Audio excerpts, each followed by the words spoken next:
Hi, everyone. Once again, welcome back to this has been technically called the Alumni Spotlight, but we're going to change things up a little bit here. I'm just going to have a conversation with someone with it for you, and I think you're going to find it highly beneficial. By the way, if you forgot, my name is Keith Hannigan. I am the Community Engagement Lead for the Atlanta Film Society and the Atlanta Film Festival. Today, I have the pleasure and the honor of speaking with Jeanne Bowerman. She is the senior executive of the Pipeline Media Group. Jeanne, hi. Hey, how are you, Keith? So nice to see you. I think the Atlanta Film Festival is probably one of the only ones I haven't been to yet. Well, we're gonna fix that. I'll have to Um, remedy that. yeah. Thank you. I'm bubblicious, my friend. I am. And as I'm doing even better because I'm talking to you. Um, how are you? Good. It's always so fun to get to meet people who I've met on Twitter/X like for years, and then to finally get to meet them and have a real life conversation. Um, and that's why I love social media. A lot of people hate it, and there's downsides to it, but the people I have met over the years, just incredible. And I feel so blessed because I'm in this It, tiny little town. I live in a tiny town. There's 4,000 people and one traffic light in my town. where, what region of the country are you in, if you don't mind sharing? No stalkers. I'm I'm in upstate New York, like straight up from the city. So I can be in New York City, just hop on a train, be in there in 2 hours. I fly to LA a lot, fly wherever I need to be, writing conferences and stuff like that. I mean, you can get anywhere now. I don't think it really matters as much where you live. Yeah, and that's interesting. You just touched on a couple of things. So this is primarily going to be for the writers Hmm. out there. However, I think you're going to probably acquire some information and insight that will be beneficial no matter what you do or aspire to do in the film industry or entertainment industry or what have you. Jeanne is pretty well rounded when it comes to that stuff. That's one of the reasons I wanted to talk to her. But I did want to touch on something she just said. I met Jeanne on probably Twitter or Yeah. before it became X. And and we can discuss if you would like to about how people are just leaving Hmm. that platform very quickly lately. However, Jeanne provided a lot of insight that I couldn't have gotten anywhere else. And more so than anything, she allowed me to access her and ask her questions and pick her brain. For the writers that are out there, a lot of you are really introverted. A lot of you don't want to go out and network. That is the most terrifying thing on earth to a lot of you. And we get it. I get it. Hmm. So, Jeanne, tell me, what is something that you've learned by engaging with writers on social media? I literally learn something every day. Um, whether it's an expert I'm following or just having a conversation with somebody. And I will pause for 1 second because yesterday I published an article that I wrote um, called The Exodus. And it's about everybody leaving Twitter X and why I am not leaving X. And I give very specific reasons of why, which all have to do with the community that I built there and the people. I'm not leaving them. I love them. They've changed my life, literally changed my life, not just with friendships, but with professional relationships. I wouldn't be where I am professionally if it wasn't for these people and the opportunities I've been given. And I am always the last to leave a party, and I'm not going. So if you want to read that article, it's on Pipeline Artists, and I can shoot you the link, Keith. Um, Absolutely. And I will share that link just so you folks know this is going to become a written blog as well. And I will share that link in the written blog. and what I've learned, I mean, there's like incredible people, like literally when I started in 2009, I didn't even know what a blog was, Mm, and yeah. there was like, well, how do I do that? And then people would be like, oh, you can use Blogspot or, work all those like, and also some of those older sites that are not in existence anymore. Um, Everything from that, as simple as that, as to in-depth knowledge about the screenwriting industry and the publishing industry. There's even if you're not comfortable engaging with people and you just create a social account, whether you want to be on X or a lot of people are going to Blue Sky. But Blue Sky's really, it's not, it's still a baby. Oh, you know what?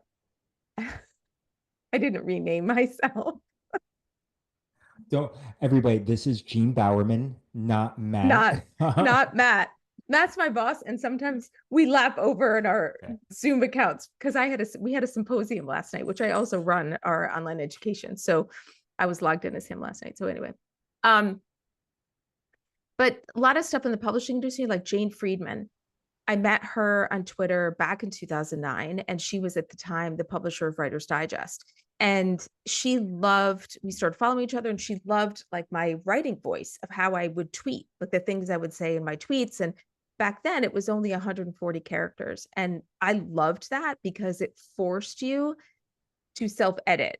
And as a writer, it's like you realize I don't need all these words to say what I'm trying to say. And I thought that was, especially as a screenwriter, that was a really great practice because you want to keep your scripts tight and all of that. So I loved the 140 characters. Not as happy that they ballooned it up, but and I met Jane, and Jane asked me if I would write an article for Writer's Digest about Twitter because it was so new.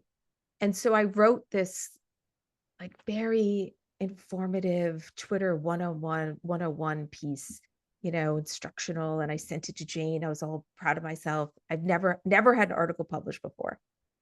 And she comes back with, this is lovely. And this is very informative, but this isn't what I want.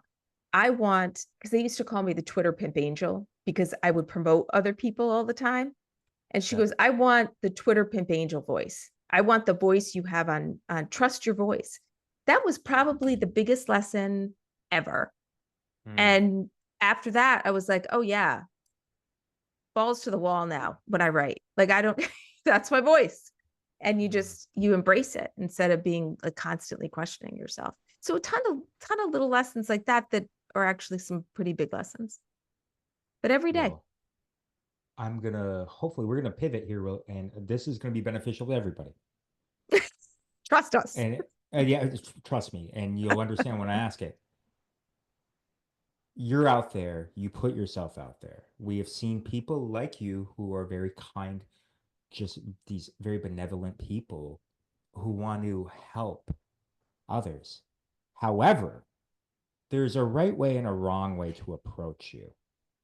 And we are going to discuss both right now Okay. because I would love a horror story about how somebody, like I reached out to you. I'm full transparency. I reached out to you, I believe, about mentorships because I Yeah. understood having a writing mentor is imperative for anybody who wants to get better, whatever.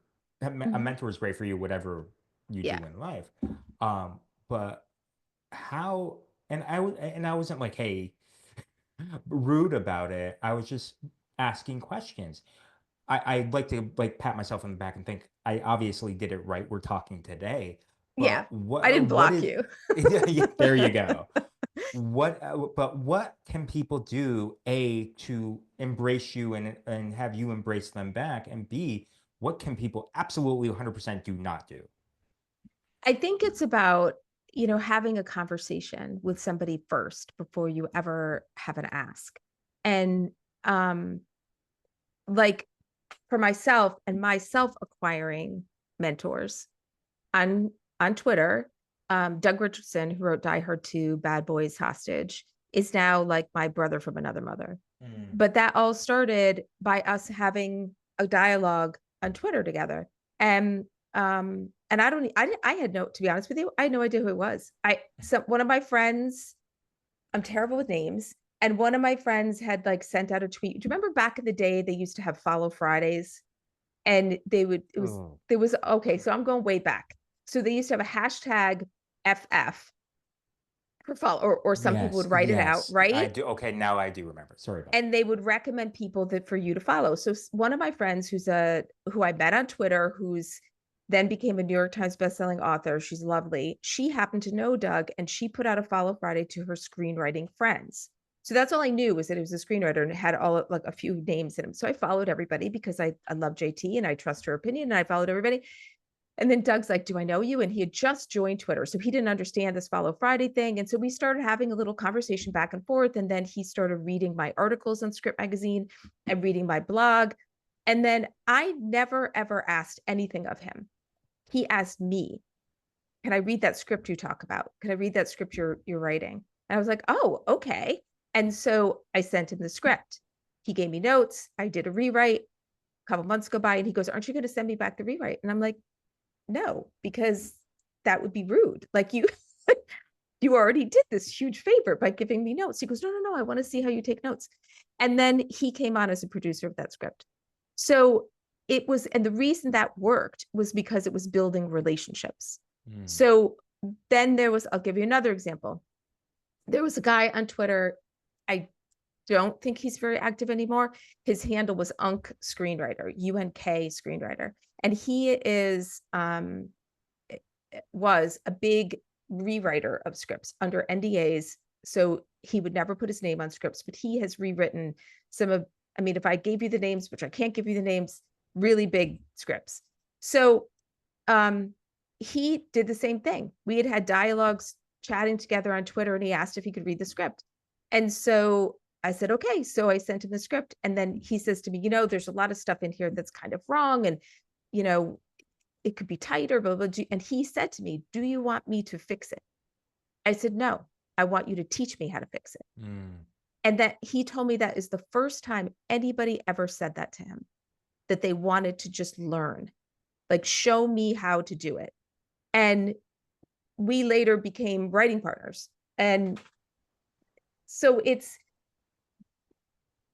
to get somebody to want to help you, you just can't suck. Like, you've got to be like a nice person. It has to be genuine.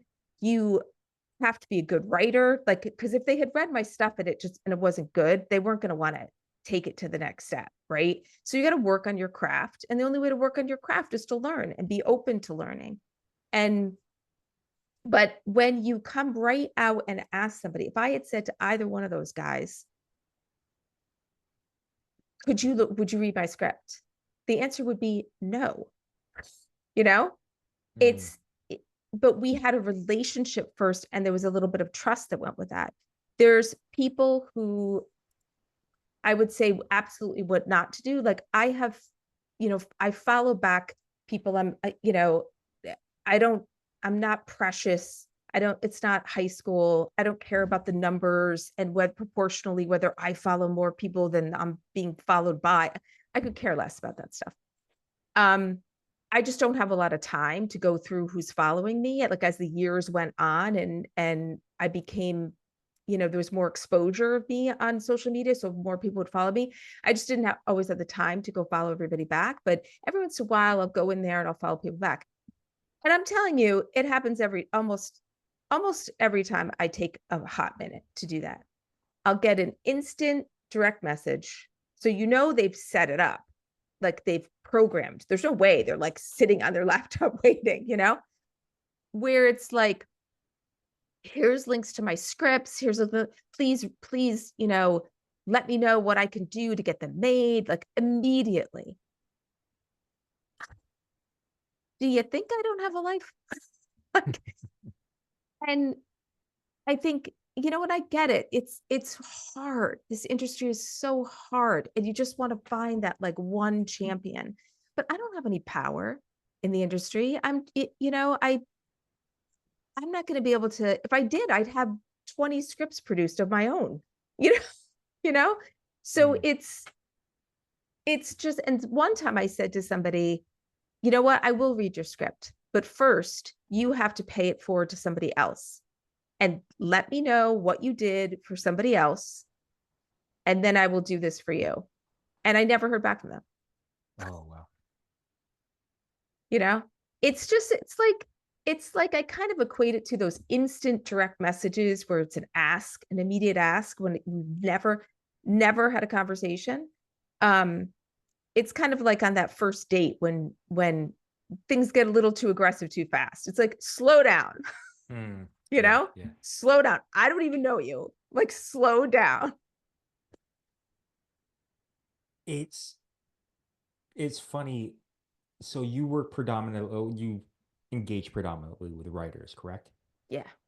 And Okay. yeah, screenwriters and also novelists. Still, I think my presence on X is more screenwriter centric still. And and tell me if I'm wrong. Yeah. Um, a lot of people view screenwriting a script, if you will, as this lottery ticket.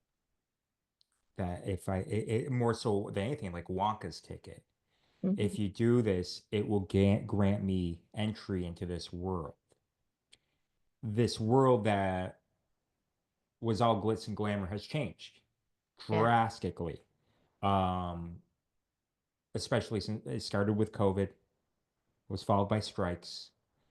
I myself am somebody who's been writing for years. I've had the dream for as long as I can remember of seeing my name on a screen, whatever. And now the screen size has completely changed, but it still wants to see my name on that screen because I'm a storyteller. I've always been a storyteller. I always will be a Yeah. storyteller. It's the one thing that gets me going. Not the one thing, but you know what I mean. Yeah. Many of us have day jobs, but we still aspire for that ticket. Unfortunately, the ticket is entry to a place that's not the same. When you hear me say that, what do you think and what do you want to tell those who are like me, no matter what your age, Hmm. that we have this dream? And for many of us, we don't want to give up on it because we don't know what to do if we did, right? So, what's the sense that you get when you hear something like that? The first thing I want to remind everybody is what you said. You're a storyteller. Hmm. So I think it's okay to pivot to different mediums. Um, I'm writing a novel, and there are all those people who I can't adapt my scripts to novels because those were all written with different writing partners. So that IP doesn't belong to just me. But I don't want to do that anymore. I want to working with the partners.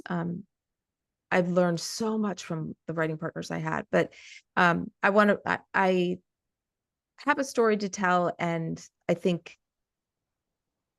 if I wrote it as a screenplay, um, it would be a lot harder to sell. It's a period piece, historical. I seem to like the difficult projects. Hmm. But writing it as a novel, or you take your screenplay that you have and you adapt it as a novel, that's IP. Hollywood loves IP. It's a proven product. If you can get it published by a traditional publisher, even better. But you can also self-publish, and people can, and even if nothing ever happens, nobody wants to adapt it, it never makes it to the screen, and it's just a book that's out there, one of your stories is out there and people are reading it as opposed to and enjoying it, even if it's just 100 people, you Hmm. know, and instead of just sitting on your laptop. But I also think that if you really, really, really, really, really want to be a professional screenwriter, just don't quit. I think I've watched so many people walk away from it. Um, and I will admit, myself included, it's not my, I have to do this. I have a weird kind of trajectory of how I got into the screenwriting in the first place, but I did always want to write a novel. Hmm. So, as you get older, sometimes you just kind of look at your life and think, when I'm on my deathbed, what am I going to be saying? Like, I'm going to be like satisfied that I lived my life to my fullest. Am I going to say, why didn't I stop saying yes to so many things and write that novel? Or why did I quit screenwriting? I really, I had all these connections that I could have taken advantage of, and I didn't. I mean, I think you have to ask yourself, but it's a very personal question. What are you going to say what if about? And Hmm. if it is about screenwriting, then don't stop. And but I would suggest to people who, if it's about screenwriting, make independent films. Grab it by the balls and make independent films. You could do it now. You don't even have. I made a short film back in 2012, I think, and it was like $15,000. it does not have to cost that now. That, you know, that it's like we had to rent a red camera and like all this equipment. I mean, you couldn't film just on a phone back then. And but now there's so many ways you can film inexpensively. And if the story is really good, that's what matters. And can, especially as a writer, and can get you, some recognition, enter film festivals, do that kind of stuff. Do a short. I have a neighbor who years ago wrote a short film called Frozen River. And it was in our little local town film festival. And then she used that short to raise money for a grant to film the feature.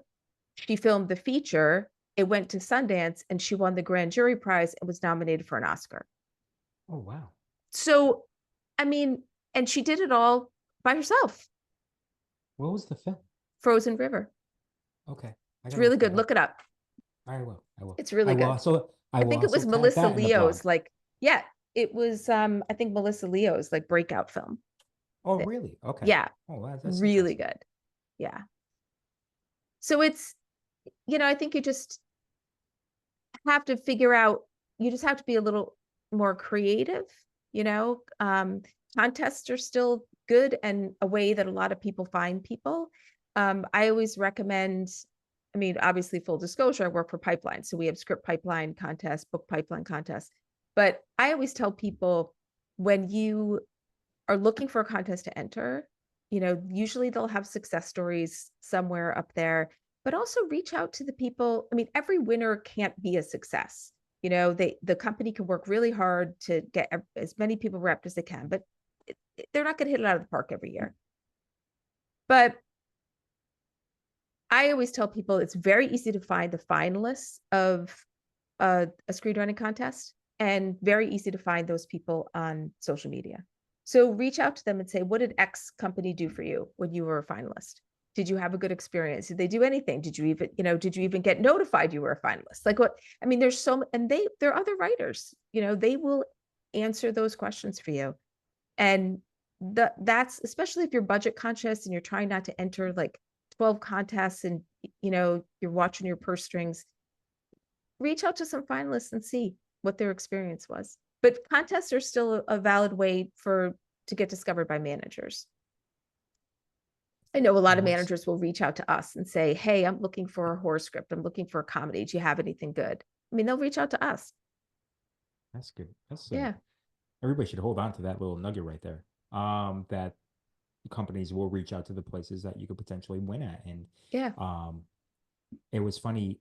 We touched base, and I just want to touch on the whole subject matter of short film and how Yeah. affordable and how much easier because of these things it is to make one of those. I mean, my camera on my phone is it's ridiculous. It really, Yeah.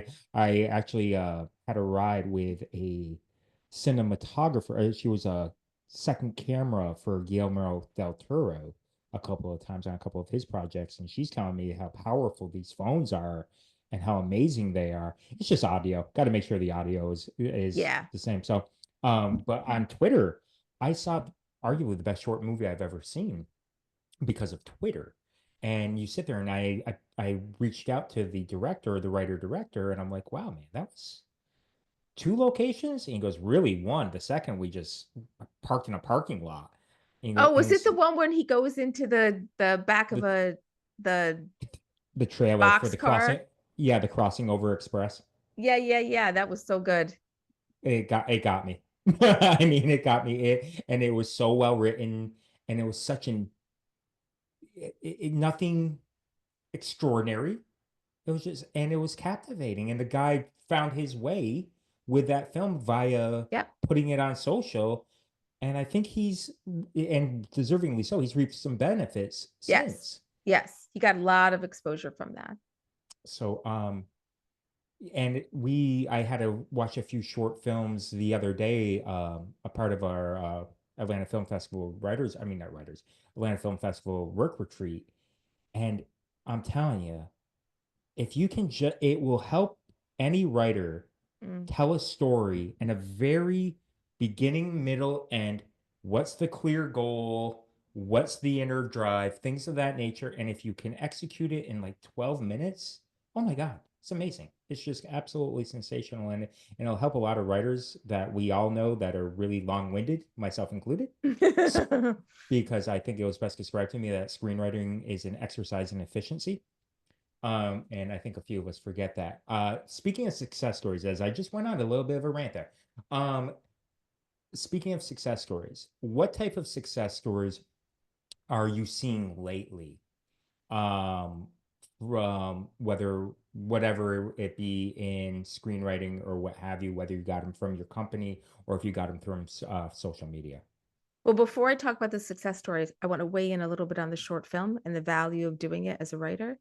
Okay, cool. When I did my short, I purposely did not want to direct and be the cinematographer and do the whole thing because a lot of people do that. They do it all. I wanted the experience. I was a producer, so I raised the money and all of that, but and hired the people. But when it came to being on set, I was the writer on set, and I was watching and watching how the actors interpreted my words, how the director interpreted what I wanted to say, how the shots that they got, how the cinematographer decided, what close-ups to do, what. And I remember being on set and being in this little room watching on the screen while they were in the bedroom filming. And when he said cut, I walked in and I said, I want you to take out all the dialogue, take it all out and do the scene again. It was so much better. Like, and when you're there, you can see that. And Mm, and also the just even if your short never makes it to a film festival, never makes it anywhere, the joy of watching your words come to life is indescribable, just absolutely indescribable.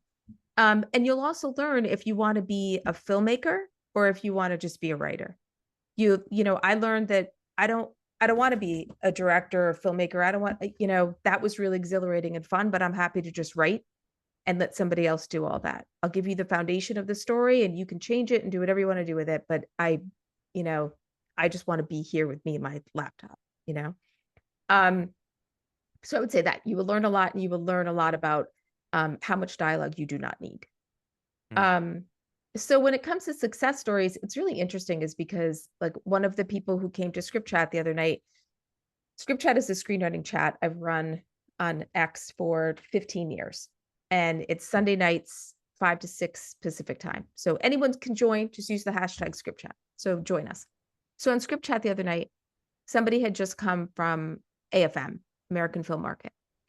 And he said, oh, I just want to let you guys all know that everybody just wants horror now and people don't want rom-coms and comedy. So I'm talking to Matt about that and he goes, that's really crazy because I've got managers coming to me all the time. I'm looking for a really good comedy. I'm looking for a really good rom-com. I mean, what people are looking for is specific to them. Like I wouldn't let myself get all caught up on trends and all of that. Just write a really great story that mm. you're passionate about and it it might take years for it to be discovered. But like I think we just had another success story of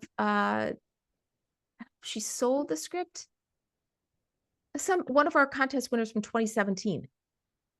So and when somebody approached Matt, he remembered, oh, we've got a script like that from this finalist from 2017. So he pulls it out, you know.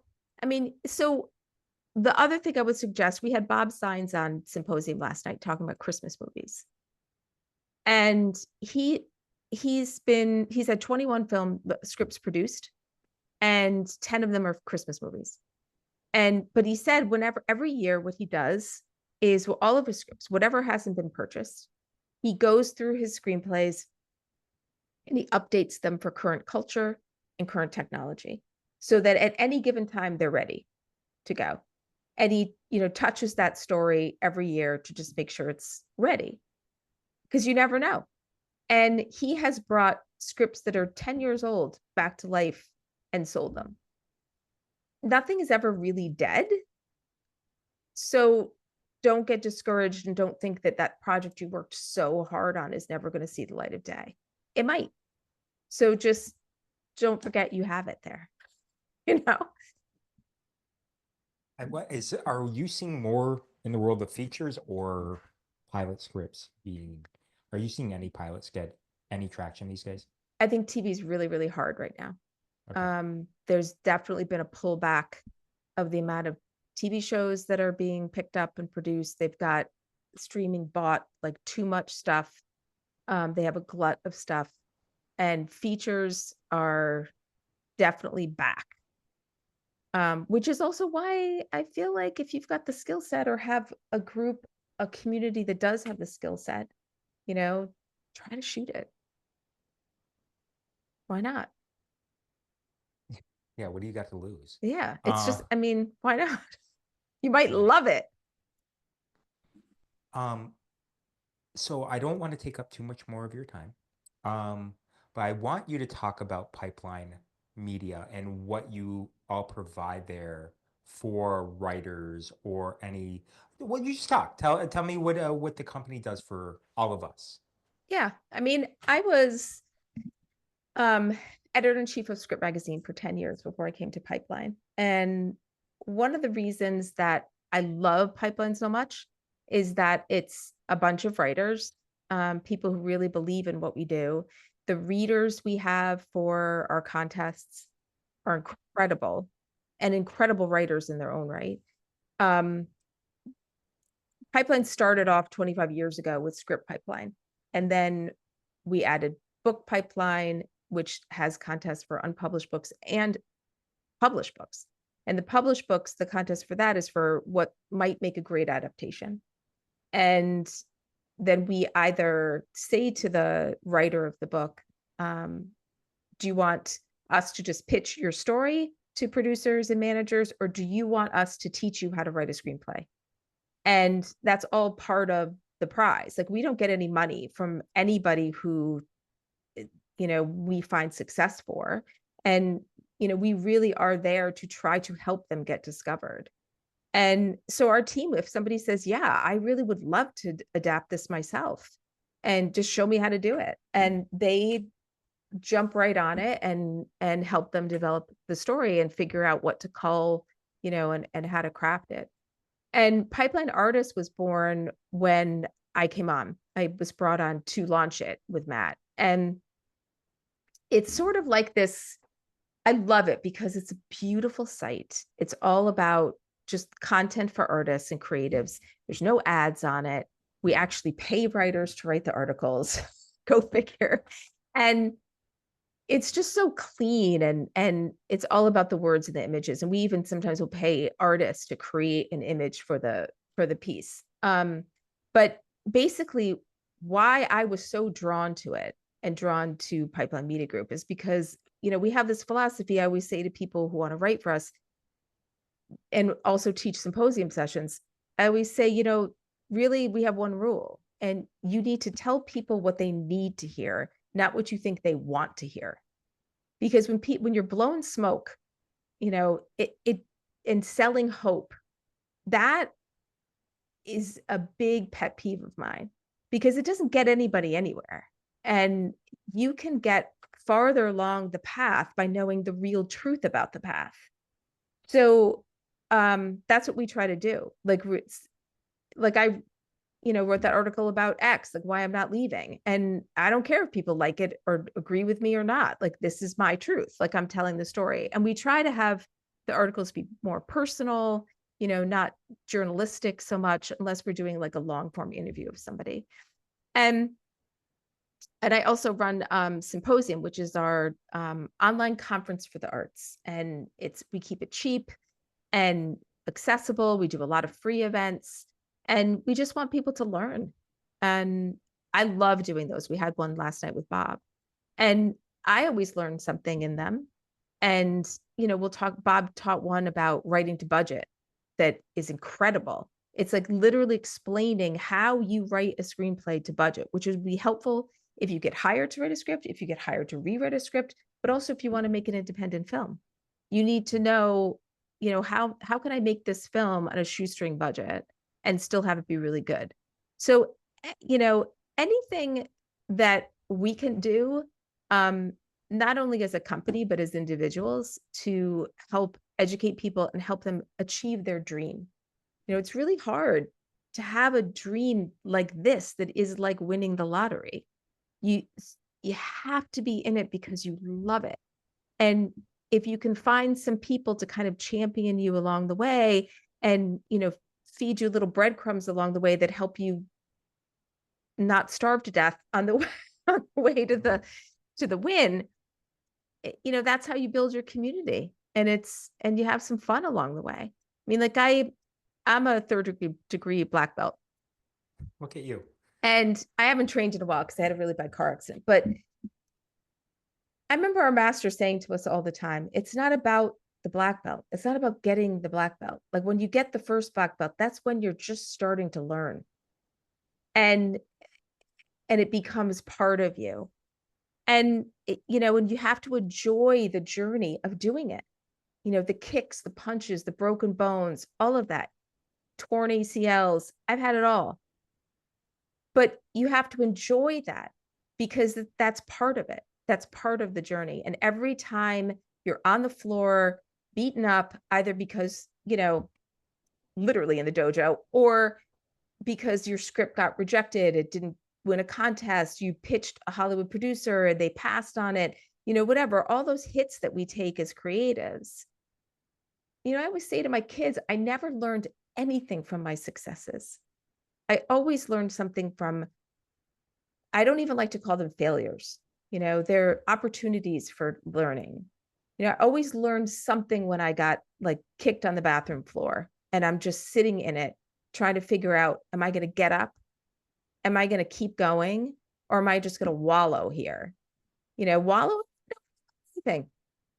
But you just have to figure out how to like keep putting one foot in front of the other every single day. And it's okay to take a break, you know, regain some sanity, just take a little breather from it, and then jump back in. I love that. I was going to get really selfish here for a minute and be Oh, like, okay, please I'm done. do. I'm done asking questions for other people. I'm asking questions for myself now. Well, no, because I don't know if you can see. I'm not going to put I his picture can. up, but I um, can. life changed completely. Yeah. I said food changed. The taste of food forever changed after I had my kid. Yes. Because nothing will be the same again. Before I had my son, I was a pretty prolific writer. I was able to bang out a few scripts a year, variety of subject matters, what have you. They weren't very good. And you know what I mean, but Yeah. it was still just it was getting it. You're getting, Yep. but they were getting better. They were each Yep. each one was getting better. Yep. And right before I had him, I wrote probably my most successful thing, which happened to be a pilot, and that's why I was asking about that. However, I went to go rewrite it Mm-hmm. after he was born, and it's like, whoa, man. I don't want to say my blade's been dull, but I'm softer, I'm more tender, I'm Yeah. more, I'm Yeah. crying a lot easier in life. All those Yeah. the algorithms of everything I have are showing me videos that have me tearing up like crazy because Mm-hmm. they know what they got for a target. Hearing all of that, what would you say to me, knowing that I've obviously have this passion, have this drive, have this desire, have this dream, because I don't want to just give up the dream for the sake of me. I don't want to give it up for the sake of him because I Mm-hmm. want my son to see you don't give up on your dreams. I think that's Mm-hmm. an amazing lesson I can teach him. What would you say to me? The same thing. Because I remember there was a time when I had adapted a book called Slavery by Another Name, and it won the Pulitzer Prize while I was adapting it. Oh, wow. And we had tons of meetings. It was like incredible. That was like my PhD in screenwriting because that was the one that Doug Richardson came on to produce, and also Tom Schulman, who wrote Dead Poet Society. And working with those two guys was like a dream come true. But 12 Years a Slave came out, and Slavery by Another Name was about slavery post Civil War, how it turned into prison leasing. And back then, um, when we first started working on the adaptation, people weren't making Black films. And then then the logical problem came that I'm white, you know? Mm. So there was a lot of issues with and timing and all that other stuff. But my kids watched me through that process, getting the gig in the first place, flying down to Atlanta um, to meet the author and just pitching him to try to get the gig. I'm a nobody. Like I don't have any produced credits. He was the senior at the time, he was the Atlanta bureau chief of the Wall Street Journal. Wow. So my kids watched me really put it all out there, and they watched me work on it year after year. This is like a huge thing. And one day when it was like, the 12 Years a Slave came out, and the guys were like, oh, maybe we should just kind of pause it for 18 months and let's just because they're not going to want to do another film like this, so let's just give it a minute. And I remember like doing 2 shots of whiskey and walking out the door and just crying and just taking a long walk. And when I came back home, my kids, they were in high school, and my kids just gave me like this big hug and they said, we believe in you, Mom, don't give up. Mm. And they learned by watching me every day. Sometimes I'm sure they thought to themselves, like, what the hell is she doing? She's like beating her head against the wall. This isn't happening. Like, is she stupid? how many how many no's does she had to get before she's gonna get it? But they got it, they got that it wasn't about that script never making it to the screen.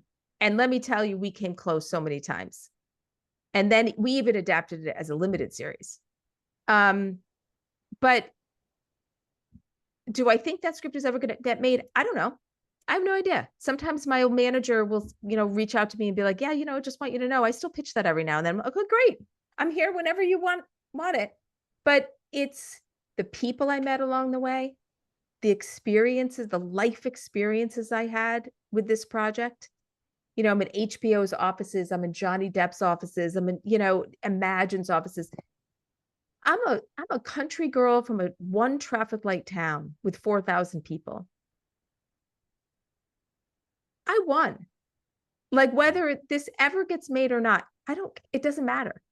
That because I wouldn't trade all those life experiences for anything. And my kids got to come along for that ride. It's, they'd meet me, like I remember like I'd come home from a flight from LA, Mom, how'd it go? They were just, they were rooting me on. And I think that that's like an incredible lesson for your kid. And being a parent, though, you don't have as much time to be No. creative. It's all consuming. Yeah. And, Yeah. but it also, like you said, it taps into this thing in your heart that you wouldn't have gotten at 25 years old, Yeah. you know? So it's sometimes I'll read a script that, somebody wrote who doesn't have kids, who's never been married. And I'm like, buddy, this would never happen, you know? And, Yeah. that's why when they talk about ageism in Hollywood and stuff, that's what's so frustrating because certainly there are some stories that are probably better written by younger writers, Um, but there are stories that only somebody with life experience can write. The movie, by the way, the movies Inside Out 1 and Inside Out 2 are Mm-hmm. master classes in that, in my opinion. I Mm, would have never watched them if I didn't have a child. And mm-hmm. now that you do have a child and you go and you watch them, like, oh my God, this Right. is just it just hits you on so many different levels because you're like trying to explain to a child that you can have more than one emotion at the same time. You can't Mm-hmm. explain that to a 30-year-old sometimes, let alone a 2-year-old. So when you see them do that in such a fascinating, wonderful way, it does, it's inspiring. It really is inspiring, and it shows you, yeah, it there we're not professional athletes. I Mm, don't have this window of apex athleticism. It is one of those things that we can keep getting better and better and better at. And one thing I do love about talking to somebody like you is you help refill a cup that is empty because of the fact, as you know, and this goes for anybody. It doesn't have to be you. We're talking about being a parent here, and you don't have to be a parent. Life has been traumatic. We all have trauma. I interviewed somebody that we were talking about AI, and their response to AI is AI don't have trauma. And that is so true. Yeah. And that trauma can just deplete you until that point where you're starting to refill again. And now, like you just told about, because you told one story, you have all these other stories to tell because of it. Hmm. And those stories are gonna, for people like me, are uplifting, inspiring, and also provide a wonderful perspective of you saying, hey, I'm not in control over a Hollywood budget, over whether this gets made. Because here's the reality, folks, there's a lot of movies that were that close to getting made, and then the actor says no. Yep. I think we just saw that with Joaquin Phoenix. He's just like, Hmm. nope, I'm not going to do this. And it was literally going to shoot in days. Yeah. And all those people were waiting are now like, oh, wow. Yeah. Can't control it, but you can No. control the stories that you tell and just the perspective that you have in telling and enjoy the ride. Something I'm trying to tell myself. Enjoy Yeah. this. Yeah. But can you imagine your 25-year-old self grasping to let go of the things that you can't control? No, no, No, no. no, not at I all. I was crying. I was like, that boy didn't call me back, like Yeah. whatever. That is definitely like in the last few years, I'm definitely just letting go of anything I can't control. And if I have some control over it, then I'm going to make it happen. But if I don't, and you got to, that's the other thing though. There's a balance of letting go of what you don't have control over, but then doing what you can. There's like, if I were to honestly look back at my career, there are opportunities that I let slip by because maybe I had an insecure moment, or maybe I just didn't do the work to take advantage of this person who was willing to, you know, who opened a door for me. So, like when you go to festivals, the next time when anybody listening goes to Atlanta Festival and you meet people and you get their cards, they've taken 2 minutes to talk to you, shake your hand, and given you a card, follow up. Like, I Mm, think that's one of the things I hear so many executives tell me who go to like pitching events at festivals.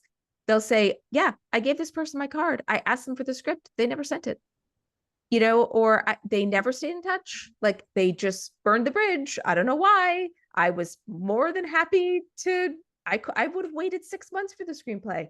Just email me to say, hey, so great to meet you. I'm just doing a rewrite. I'll get back to you.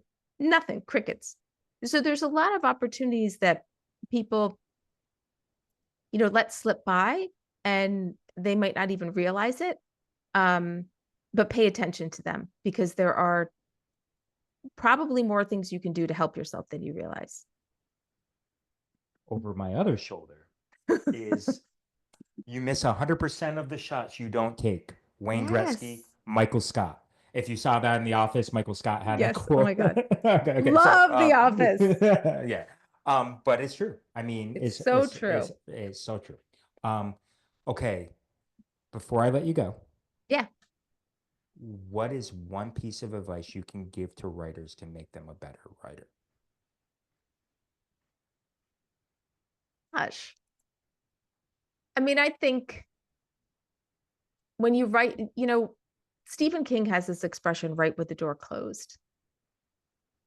And that means don't think about the rest of the world. Don't think about trends. Don't think about marketability. Don't think about all that stuff. You can certainly think about that when you're coming up with your ideas. And, is this something I think I could sell? Like Bob said last night, Christmas movies are the way so many people break in because they make like over 100 of them a year. So, do you want to write Christmas movies all the time? Maybe not, but give that a shot. But that's a marketability and a business decision to write something like that.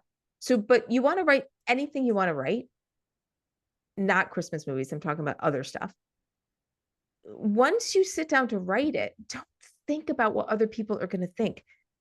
Pour your gut on that page. Like I used to say to people when I would write my blog, which I haven't written in a long time, but I would literally say to people, I am ripping open my wounds and handing the reader the salt shaker because that's my job to make you feel. And if you're getting uncomfortable when you're writing because you're going there, it's going to make it a much better, more compelling read. So don't like try not to get in your head and think about, oh my God, should I say this? Or, will somebody in my family recognize that this plot point is really them, or this character's them? Whatever. Just get it on the page. And I think that's where sometimes life experience helps, but also just being daring, like just put it out there. Cause what are you writing for if you're not going to do that? Your job is to make people feel. So you have to feel yourself when you're doing it. It's going to it's going to be painful sometimes, but it's going to be really, really worth it at the end. The best thing that you can hear when somebody says after they read your work, especially somebody you really respect, I wish I wrote that. Oh, And that's the reaction you want to get from another writer. I wish I wrote that. that's awesome. I love going out on that note. So, Jeanne, thank you. How can people find you? I'm still on X. What is your um, handle? at Jeanne VB, JEANNE, V is in Victor, B is in boy. And I'm pretty much that everywhere except Instagram and Threads. There's an underscore at the end because somebody already didn't steal it, but somebody claimed the name, my handle first. Okay, So cool. yeah, so that's how you can find me. And you can also find me on Pipeline Artists. Go look for that Is article, Exodus. is it part pipelineartist.com? Yep, pipelineartist.com.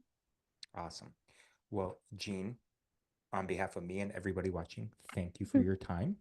And we'll be sure to follow you if we choose to stay on that platform or I'm whatever also choice. I'm also on Blue Sky with the same Jeanne VB. You can find me there too if you're over there. I try to Very be good. a little bit of everywhere, but I really appreciate everybody taking the time to listen to this too. I mean, I know everybody's really busy in life and sometimes just saying, "Oh, I've got an hour to sit and listen to a video." It's not always easy, so I appreciate it. Well, hopefully they were entertained and got some insight. I sure did. And that's really what the point is. It's all about me. So, anyway, Jeanne, thank you so very much. And for everybody who is watching, please be sure to follow the Atlanta Film Society on Instagram. We are still on X, Facebook, and LinkedIn. You can follow the Atlanta Film Festival on Instagram, Facebook, and X as well. And this video will be on the Atlanta Film Society, or I'm sorry, the Atlanta Film Festival. It's hard for me to keep these in order here. YouTube. So follow us on YouTube because this video will be there. Anyway, on that note, thank you very much, and we'll see you next time. Okay, Bye. thanks. Thank you. Oh, no. Stop recording. Yeah.